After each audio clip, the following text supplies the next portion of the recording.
So, the title is a bit, you might say early. But in essence, because of what we're coming to, certainly Amazon here in the UK has already begun its Black Friday sale. It's not even a day, it's not even a week now. It's more than a week. It's not a fortnight. It's like less than a fortnight, whatever. But of course, it's around now, certainly here, and certainly in America, that we're building to Christmas holiday gifts, whatever, which more often than not involves games and games consoles.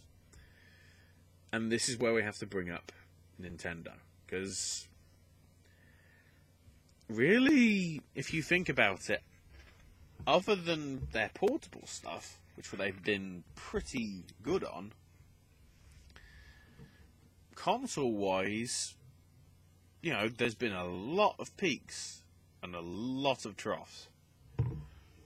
And so, I can sort of see it as a ghost of Christmas past, present, and yet to come, in terms of sort of what we've got, to some extent. For Nintendo, really, the Christmas past was, to some extent, really, everything. Even including the Wii. Now, if you think about it, obviously, Nintendo, Super Nintendo, N64 were all cartridge-based. Despite the fact that, at the time, especially when the N64 came out, your biggest selling media things outside of that was PC, which was obviously discs, or at least to some extent CD discs, PS1, which was disc-based, and the Sega Saturn, which was disc-based. Later on, you know, when we came to the next generation, we saw Xbox go disc-based, we saw Dreamcast go disc-based, we saw PS2 stick with the discs, and I guess GameCube buckled and went with discs, but of course they went with discs that were tiny size, you know, about the third of a normal CD, like sort of, trying to see, not sort of around that shape, possibly, that sort of size. And then of course the Wii happened, which was a ridiculous success, as it probably should have been. But that sort of is, in itself, part of the problem, because of how successful that was. You know, you need to follow up stuff with something that's really going to wow people.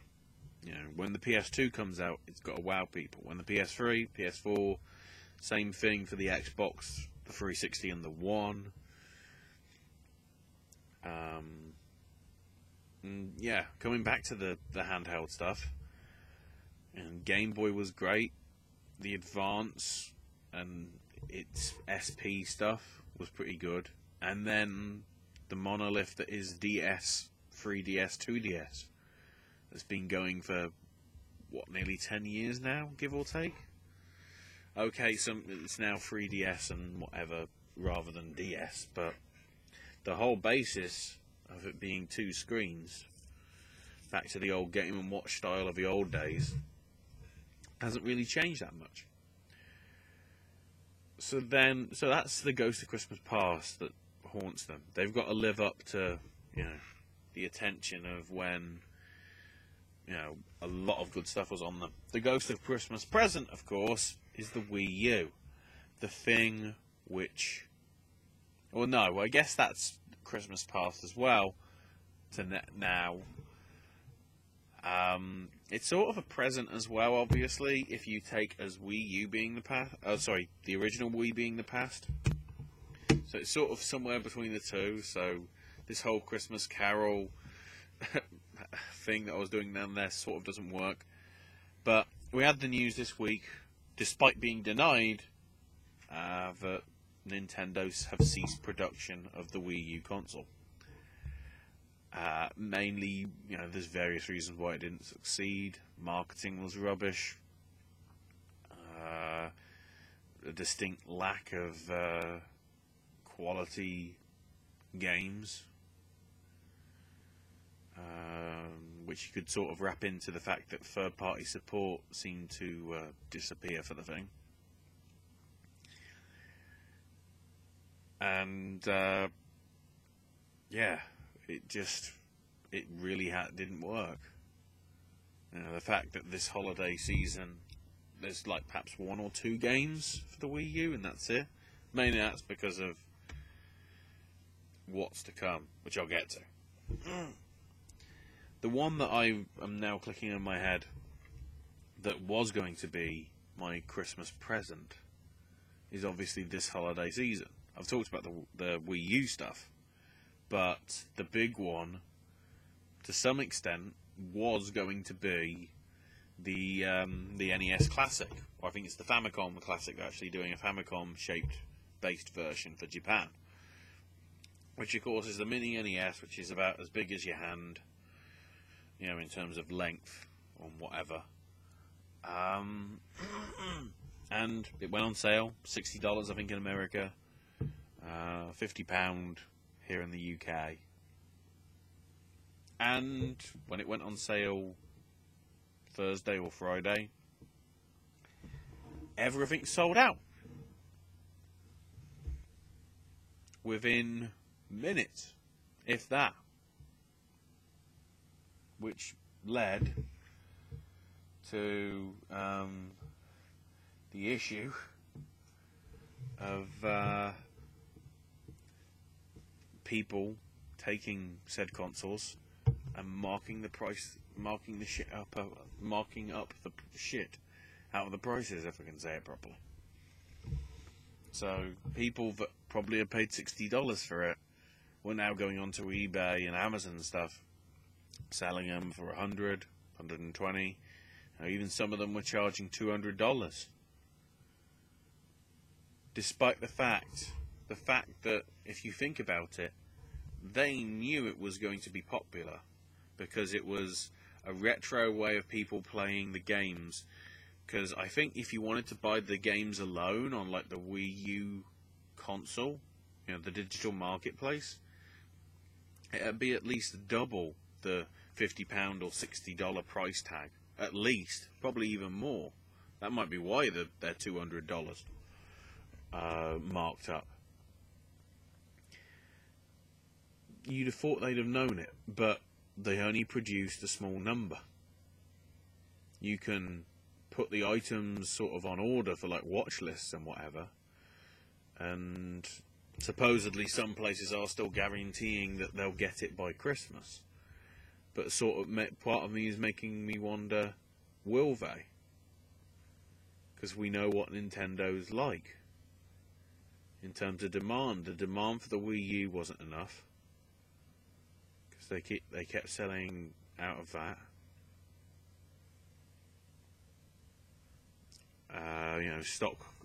Supply that they could have easily done wasn't meeting demand. So then they overdid it for the Wii U, which nobody was interested in because of the reasons that we've gone.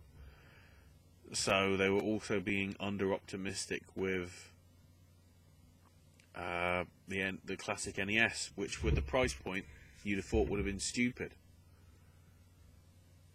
Because it was coming out November the 11th, November the 10th, whichever. And if you think about that and then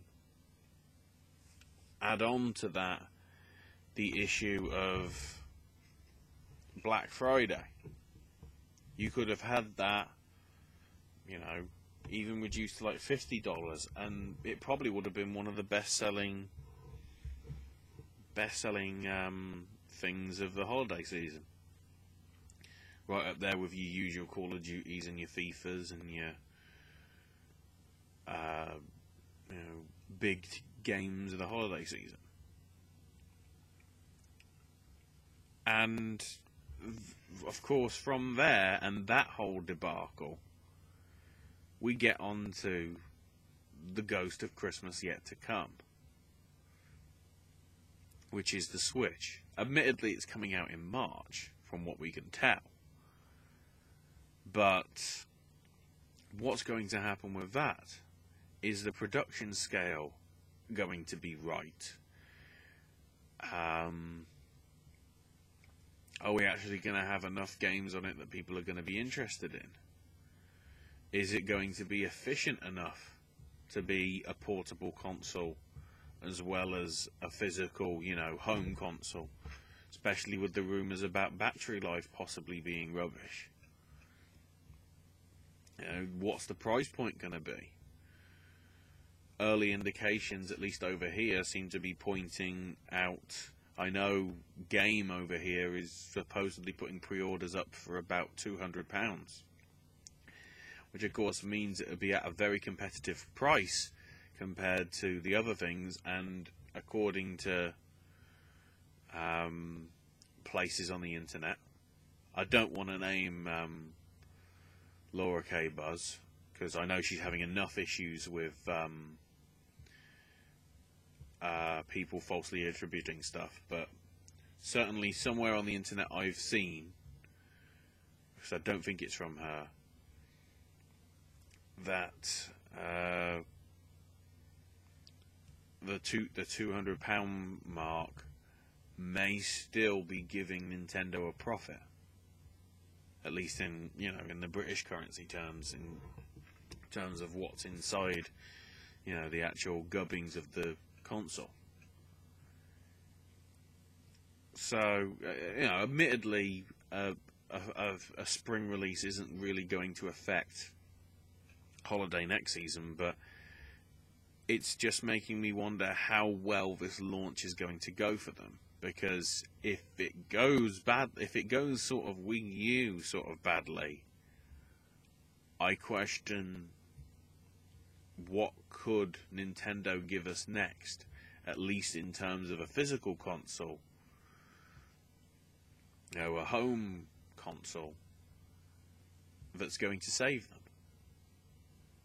In terms of portability, with the whole success that they've had for the past, close to 30 years, I think they should be okay. Especially with, mobile and tablet gaming becoming more and more prevalent, day by day.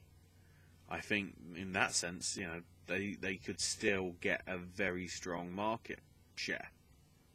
And I can't say monopoly, because mobile will constantly be growing, but certainly they'll be good. But I just wonder whether the days of the home console, your N64s, your Super Nintendos, your NESs, all that could be doesn't work.